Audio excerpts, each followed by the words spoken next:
Good evening, Shortcuts. This is Stephen here. This is the jazz and soul list for Wednesday, August 30th. For those of you who are new to the list, and I know there are a few of you out there, the price list will go out for every record on this video 9 p.m. sharp on Wednesday evening. Between now and then, you can ask me questions and explore some of these records, but the price list will go out on Wednesday at 9 o'clock, and it's first come, first serve. I get a box of records every few weeks from Japan. I go through it. I don't know what's in it. I kind of prepare for these videos. I tell you a little bit about what I've discovered, or if it's a record I know, a little bit about it, and we take it from there. So there you go. I'm really excited about this list. For the first time in the history of Shortcuts, I'll be leading off with 5 records from the fairer sex, in somewhat of a belated tribute to the magnificence of the Matildas over the last month. These are 5 records that I already own. I've been carefully hoarding duplicates for quite some time. So let's get into it. All right, the first record that actually, I'm going to show you what the 5 are. In fact, there's 5. I'll come back to this in a second. Blossom Dearie, her record entitled Blossom Dearie. Aretha Franklin's Spirit in the Dark. Juicy Peaches by Etta James, and Etta is Better Than Ever by Etta James. And finally, Gilberto with Turrentine. That is Astrid Gilberto in a record that she recorded in 1971 with Deodata and Stanley Turrentine. But let's return to this first record. I first heard of Blossom Dearie through my membership of Vinyl Me Please in 2019. So this was, let me see if it gives you the month. I think it gives you the month.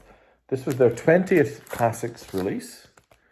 And by all accounts, maybe the most highly regarded in the history of Vinyl Me Please's classic range. So classic, any record, I think it's prior to 1970, in the blues, soul, jazz genres.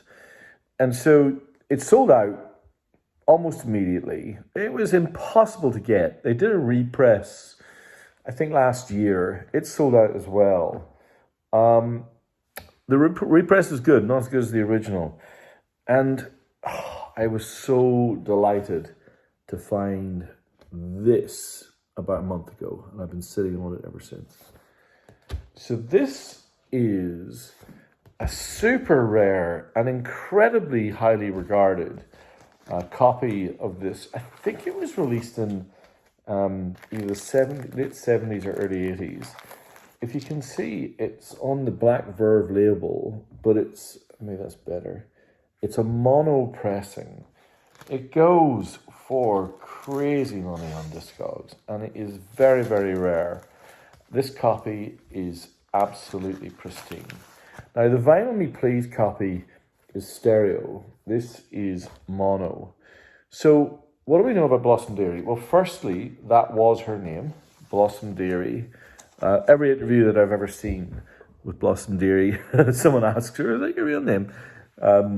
So, the rumor is, or the myth is that a neighbor delivered some honey blossoms or peach blossoms to her house on the day of her birth. She was born in New York, and she was a New Yorker through and through, and you can really hear it in the music. She has this kind of high-pitched, kind of girlish voice. She's an unbelievably sophisticated piano player. And this record is how you might imagine it might be to wander into the most bijou bar in the Greenwich Village in New York in 1952 on a Sunday afternoon, and there's someone behind the piano playing with a bassist and a guitarist. And that is what it sounds like. I love this record. Now, a couple of things. One of the things I've noticed about V&P Classics over the years is sometimes their album art is not as good as the original. I've never had an original until now. I've only suspected. But can you see the difference? So it is like the Vinyl Me Please is like a zoomed in a little bit on the actual cover. The Verve cover is far superior, the original Japanese. And of course, I was thinking about why that might be, and it just dawned on me that it is because you can't get this artwork. So they would have been, Vinyl Me Please would kind of try and find the best sleeve they could and scan it. And so you have this slightly compressed, grainier image on the Vinyl Me Please copy. But the Japanese version is amazing. If you go to the Discogs link when I share this, you'll see someone on the comments going, please, could someone get me a copy of this? One of the delights of the Vinyl Me Please copies where you get these listening notes. I'm just going to read you a little something from the listening notes for Blossom Dearie. Blossom Dearie's Verve projects would only grow more refined and timeless, but Blossom Dearie lays out Dearie's basic mission, music that transports the listener to a room where she herself might be singing directly to them, the kind of intimate room that now feels lost to another time and place. It is no wonder her records, with their specific yet classic sound, have become common in movie and TV soundtracks. They're a cheat code for sophistication that doesn't take itself too seriously, or just for the city where people come to try to find that trait in themselves. As critic Terry Teachout put it, while she was still alive, she's the New Yorkiest thing in New York. Dearie saw herself as the bridge between two worlds, the East Side and the West Side, cabaret and jazz, and less explicitly, black and white. What could be more New York than that? Here I am, still sitting on that boundary line, she wrote, of creating her own lane, and I'm loving every minute of it. I love this record. Blossom Dearie. Now, these other records are awesome as well. Aretha Franklin's Spirit in the Dark. Look at that sleeve. Those black and white images, Blossom Dearie and Aretha Franklin. This was kind of later in her Atlantic career. I think it's like her 16th or 17th record. No cover versions. She wrote everything. And part of the reason I utterly love this record is that she plays piano on just about every song. And like Blossom Dearie, she is an amazing, amazing musician. What a record that is. Spirit in the Dark. Aretha Franklin and Blossom Dearie, two of the greatest records in the history of shortcuts. This next record may well be the greatest compilation in the history of shortcuts. Juicy Peaches, Etta James. A hard cardboard gatefold. You can see that. Look at that amazing picture of Etta. Look at that. And you can see just there, that is a breakdown of the song, the key songs from Etta James's career from 1960 to 1972. And you can see that it's also on Cadet Records, one of the greatest labels in the history of recorded music. This compilation is stunning. It's a double LP. It would grace any shelf. Etta James, one of the all-time great voices. And man, her output in her career at Cadet was as good as any musician ever. And what a powerhouse voice. Cadet, for those of you who aren't aware, was a spin-off of Chess Records, created by Leonard Chess. And the reason I mentioned Chess is because this record, Etta is Better Than Ever, was Etta's last record on the Chess label.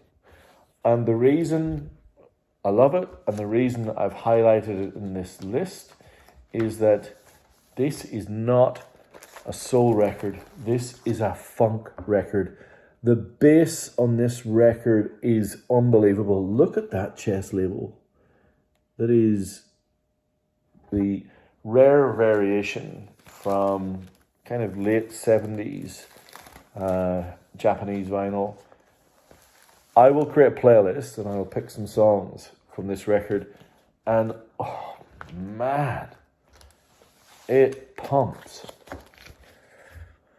Finally, in our opening salvo, I've got Gilberto with Turrentine. Now, I've listened to this record a few times. It's got an interesting history. This could say Gilberto with Deodata, the Italian kind of arranger and producer. He's the producer on this record. But, and look at this hard cardboard gatefold as well. Now, Astrid Gilberto passed away recently. But at the time, she was one of the most beautiful women on the planet. And her singing voice was just a delight. Whereas Aretha and Etta are powerhouses, like Blossom Dearie, Astrid Gilberto has something different. There's kind of a fairy lightness, a touch, and a playfulness and a humor to her music. Of course, that salsa feel comes through. Now, why was this record kind of controversial? Well, it turns out, she'd made some records with Stan Getz and Gilberto, classics. And, the view was that, she could kind of rekindle that magic with Stanley Turrentine. It didn't really work out that way. From what I can tell, he left halfway through the sessions. He appears on 4 or 5 songs. The unfortunate thing is that they're easily the 4 or 5 greatest songs on the record. And it is a really, really nice listen. It's surprising. I think part of it is because of the relationship with Deodata, who creates this really plush and playful kind of soundscape. It's really, really nice. A really pleasant surprise. Not as powerful maybe as some of the others that I've just talked about. But very, very, very, very enjoyable. Astrid Gilberto, R.I.P. Now, I am well aware that I've spoken some time. What I've done, I've got 2 records that I'm going to highlight from jazz that I think are pretty special in the list. And then I have a selection of records that we've focused on in the past, where I have been hoarding the best possible copies of them I have ever had, and all with OBI. So all pristine, really excellent condition with OBI, all near mint. And I'll kind of talk you through those pretty quickly. But before I get to those, it's either 7 or 8, I think it's 7. I have 2 records that I just want to highlight. A few weeks back, I had a record that I really enjoyed, that I had a couple of copies of in that one go, which was Speak Like a Child by Herbie Hancock. I think it's the first record he made after he left that legendary quintet with Miles Davis. Now, this is the record that he made after Speak Like a Child. And it is but somewhat lost to history. And after having spent some time with this record over the last week or so, I think very unfairly so.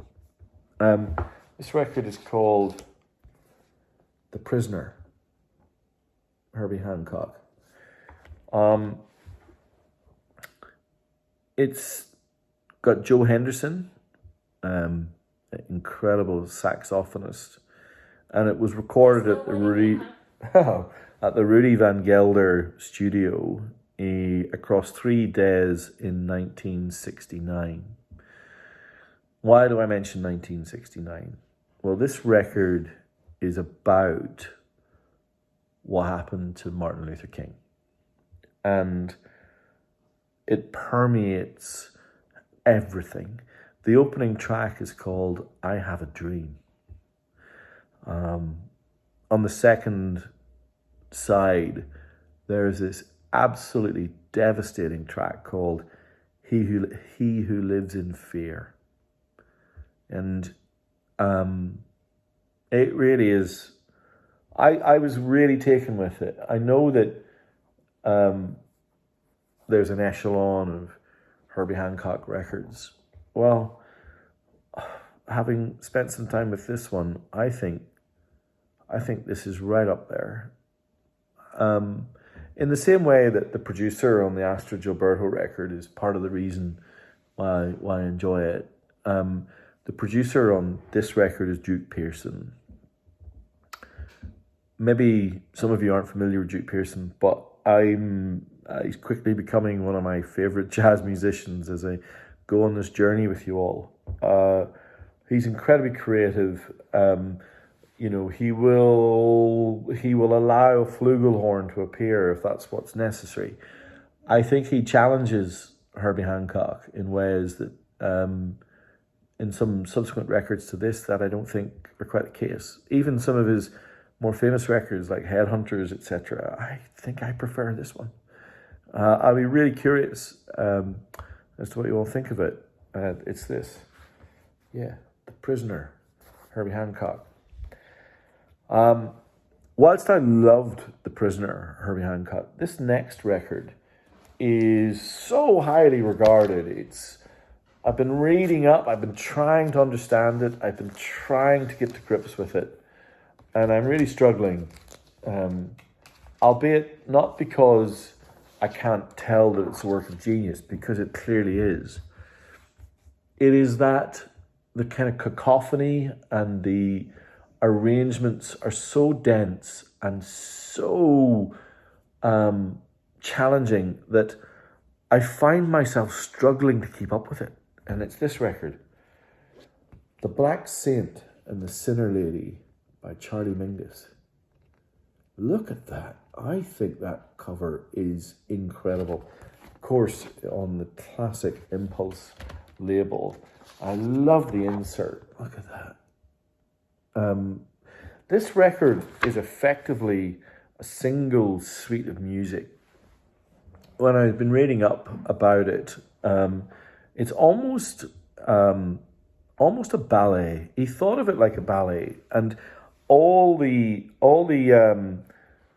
song titles refer to, in some way, to maybe a troupe and how it might work if you're on ballet. And I don't understand this world, but I'll read some of the titles: solo dancer, group dancers, single solos, and group dance.